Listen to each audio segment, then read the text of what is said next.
চলতি বছরের জুন মাসে ইরানের উপর চালানো ইসরায়েলি হামলায় সরাসরি জড়িত ছিলেন মার্কিন প্রেসিডেন্ট ডোনাল্ড ট্রাম্প। এমনকি তিনিই ছিলেন পুরো অভিযানের দায়িত্বে। এর আগে যুক্তরাষ্ট্র বারবার বলে আসছিল ইসরায়েল এককভাবে আক্রমণ চালিয়েছে, কিন্তু নিজের বলা পুরনো মিথ্যাকে খণ্ডন করে সম্প্রতি হামলার দায় স্বীকার করলেন ডোনাল্ড ট্রাম্প।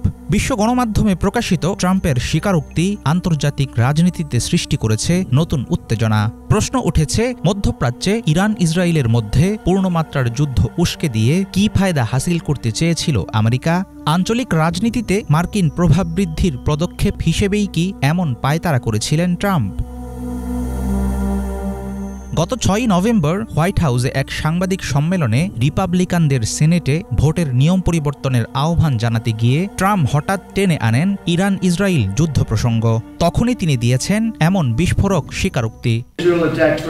আমি পুরোপুরি এই হামলার দায়িত্বে ছিলাম। দিনটি ইসরায়েলের জন্য একটি অসাধারণ দিন ছিল, কারণ আগের সবগুলোর চেয়ে বেশি ক্ষতি করেছিল ওই আক্রমণ। গত ১৩ই জুন বিনা উস্কানিতে ইরানে বিধ্বংসী হামলা চালায় ইসরায়েল। তিল আবিবের পক্ষে ইরানের ৩টি প্রধান পারমাণবিক স্থাপনায় বিমান হামলা চালায় যুক্তরাষ্ট্র। তবে যুদ্ধের প্রথম দিনগুলোই ওয়াশিংটন বলেছিল ইসরায়েল নিজস্ব সিদ্ধান্তে হামলা চালিয়েছে।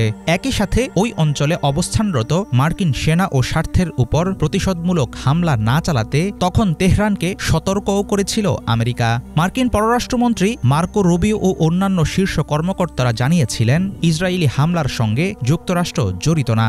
তবে ট্রাম্প শেষ পর্যন্ত ফাঁস করে দিলেন যুদ্ধের গোড়াতেই ইসরায়েলের পাশে ছিল আমেরিকা।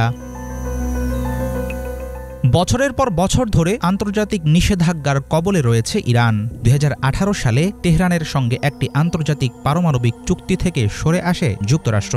এরপর চালু হয় আরও কঠোর শাস্তিমূলক ব্যবস্থা। জাতিসংঘের সাম্প্রতিক নিষেধাজ্ঞা তেহরানকে আরও বিপদে ফেলেছে। এমন পরিস্থিতিতে ট্রাম্প দাবি করলেন ইরান তাদের উপর আরোপ করা মার্কিন নিষেধাজ্ঞা তুলে নেওয়ার অনুরোধ জানিয়েছে। ইরান জানতে চেয়েছে মার্কিন নিষেধাজ্ঞাগুলো তুলে নেওয়া যাবে কিনা। ইরানের উপর খুবই কঠিন মার্কিন নিষেধাজ্ঞা আছে, যার কারণে তাদের পক্ষে নিজেদের মতো কাজ করা সত্যি কঠিন হয়ে গেছে। আমি বিষয়টি শুনতে আগ্রহী, দেখি কি হয়। আমি এ ব্যাপারে প্রস্তুত আছি। আমরা কিন্তু সিরিয়ার উপর থেকে নিষেধাজ্ঞা তুলে নিয়েছি। বিশ্বশান্তির দূত হিসেবে সবসময় গর্ব করে আসছেন মার্কিন প্রেসিডেন্ট ডোনাল্ড ট্রাম্প। একের পর এক যুদ্ধ থামানোর কৃতিত্ব নিজের বলে চালিয়ে দেওয়ার ব্যাপারে দেখা গেছে তার ব্যাপক আগ্রহ। সাম্প্রতিক সপ্তাহগুলোতে ওয়াশিংটন তেহরান সমঝোতার জোর গুঞ্জন উঠেছে, কিন্তু ইসরায়েলি হামলার পেছনে ট্রাম্পের দায় স্বীকারের ফলে গভীর অনিশ্চয়তায় পড়বে ইরান যুক্তরাষ্ট্রের মধ্যকার কূটনৈতিক সমঝোতার সম্ভাবনা। হাফিজুল ইসলাম, বাংলা ভিশন।